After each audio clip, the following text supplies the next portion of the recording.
Saudara Bappenas, prediksi harga beras akan naik lagi dalam 2 atau 3 bulan ke depan. Mengapa harga beras kembali akan naik dan bagaimana antisipasinya? Kita akan bahas bersama Deputi Ketersediaan dan Stabilisasi Pangan Bappenas, I Gusti Ketut Astawa. Pak Ketut, selamat malam. Selamat malam, Mbak. Kita juga Pak akan Prof. sapa Selamat pakar malam. pertanian IPB, Dwi Andrea Santosa. Mas Andreas, selamat malam. Selamat malam, Mbak. Saya Ya, ke Pak Ketut dulu ya, Mas Andreas. Pak yuk, Ketut, jadi monggo. Bappenas ini memprediksi harga beras naik karena musim kemarau panjang. Berapa prediksi kenaikan harga berasnya, Pak Ketut? Baik, terima kasih, Mbak.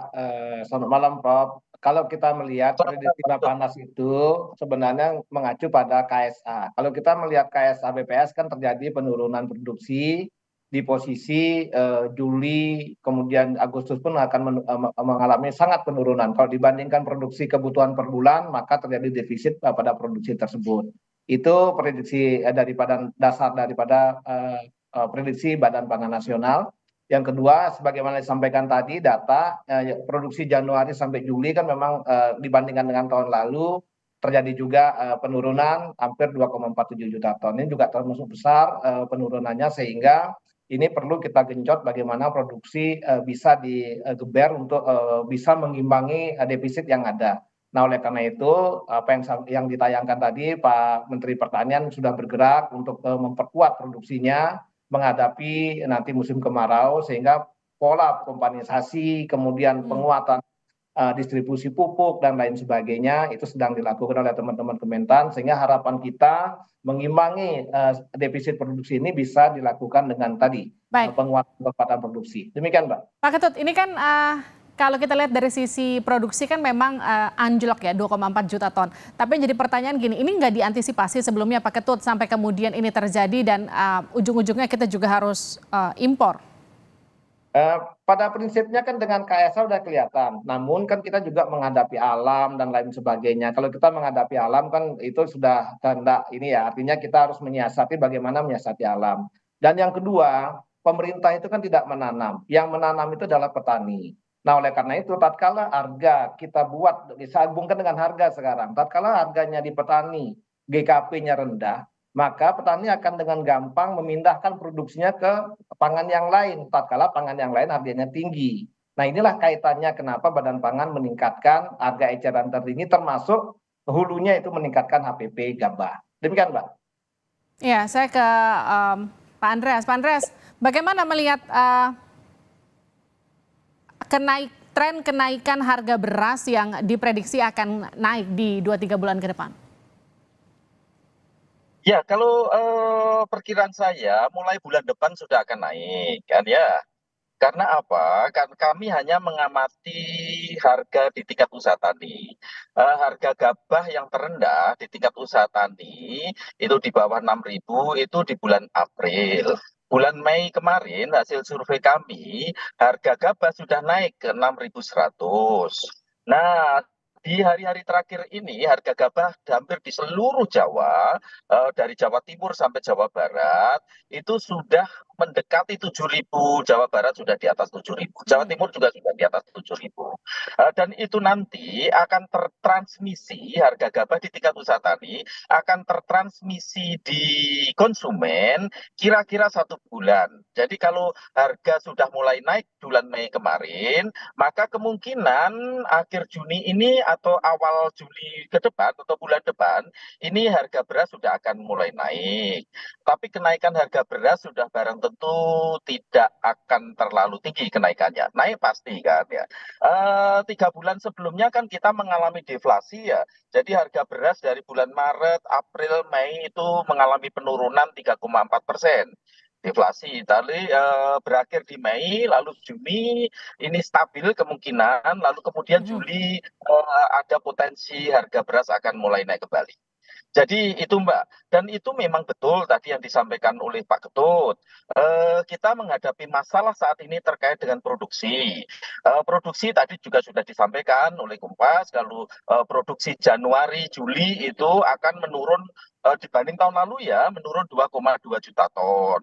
Nah, sehingga saat ini kita menunggu perkembangan harga dari bulan perkembangan produksi dari bulan Agustus ke Desember. Apakah bulan Agustus ke Desember ini lebih tinggi dibanding tahun Oke. lalu? Kalau lebih rendah. Kalau perkiraan sama saja, maka perkiraan saya penurunan produksi tahun ini sekitar 5% atau setara sekitar 1,5 juta ton beras. Itu penurunan produksi perkiraan saya. Bisa jadi lebih dari 5%, tergantung bagaimana nanti kondisi ke depannya. Bisa jadi juga kurang dari 5%. Kalau kurang dari 5%, saya nyatakan kondisi kita akan aman-aman saja. Jadi menurut Anda kenaikannya pun tidak terlalu besar begitu ya, Pak Andreas ya? Sangat tergantung. Pertama sudah bareng itu tadi Pak Ketut sampaikan, yang menanam padi itu kan bukan pemerintah, adalah petani kan ya. Tergantung ketika petani happy, lalu kemudian mereka berusaha memperluas tanamnya, Oke, meningkatkan peliharaannya, sudah barang tentu bisa jadi kena penurunan produksi di tahun ini bisa kurang dari 5%. oke. Kalau itu tidak kita antisipasi dengan baik, sudah barang tentu bisa lebih dari 5% Pak Andreas, penurunan ini produksi. kan apa ya, bisa dikatakan ini terjadi setiap tahun. Kemarau, tahun lalu ada El Nino, penurunan katakanlah jumlah produksi, solusinya lagi-lagi impor. Begitu menurut Anda antisipasi yang dilakukan pemerintah sudah cukupkah? Ya, kalau melihat data seperti itu, ya kita tidak bisa menyatakan itu cukup kan. Sudah barang tentu ada kementerian yang bertanggung jawab terhadap produksi kan ya. Berarti ada masalah di sana ya. Kalau Badan Pangan Nasional kan bertanggung jawab terhadap pengaturan kan, pengaturan harga salah satunya. Dan sudah barang tentu kalau dari kami ya, dari kacamata petani, apa yang sudah dilakukan oleh Badan Pangan Nasional ini sudah tepat. Misalnya kemarin sudah diputuskan untuk menaikkan harga HPP dari 5.000 ke 6.000 untuk gabah kering Mm-mm. panen, dan ini sudah sangat membantu petani. Kita lihat Ya, kalau kami itu tiap bulan melakukan survei di jaringan tani, oke. harga itu membaik, Mbak. Dalam arti harga gabah kering panen di tingkat usaha tani membaik, dan itu yang sangat kita harapkan. Karena dengan demikian nanti petani bersemangat. Kalau bersemangat tanam, harapan saya seperti tahun lalu, prediksi semua pihak meleset semua. Tahun lalu kan prediksi Badan Pangan Nasional itu hampir 10% penurunan produksi.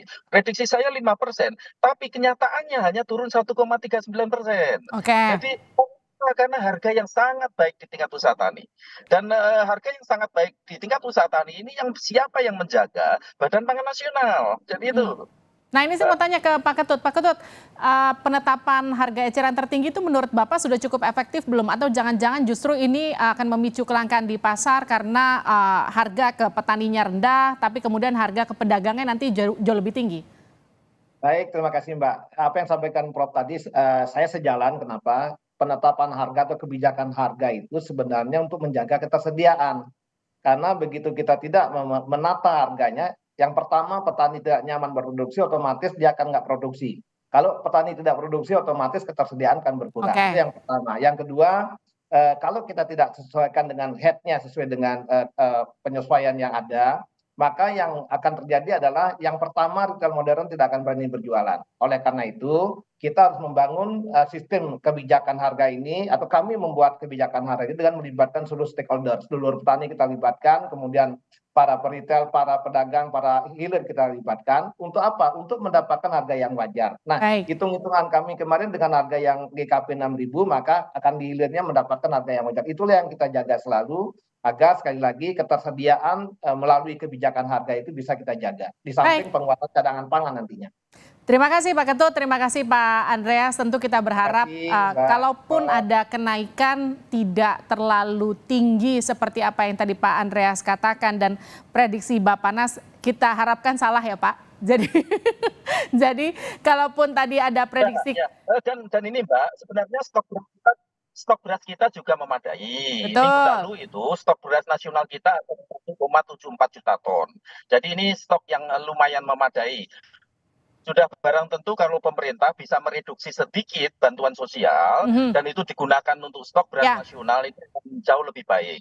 Jadi menurut kami kalau pemerintah memiliki cadangan lebih dari 2 juta ton, ini saya kira aman. Sehingga ketika nanti harga naik terlalu tinggi, dengan segera pemerintah bisa mengintervensi dalam jumlah yes. besar. Mengguyur Kan? pasar ya. Kalau kita jumlah besar pasti harga akan tertekan ke bawah. Jadi itu. Ataupun kalau terjadi kenaikan tidak akan terlalu tinggi. Jadi terkait itu sih sebenarnya kita tidak perlu terlalu khawatir. Oke, terima kasih Pak Andreas, terima kasih Pak Gatot sudah bergabung di Ya, Sapa kita, Indonesia Malam. terima Sehat-sehat kasih, selalu Pak. Prof. Sehat selalu.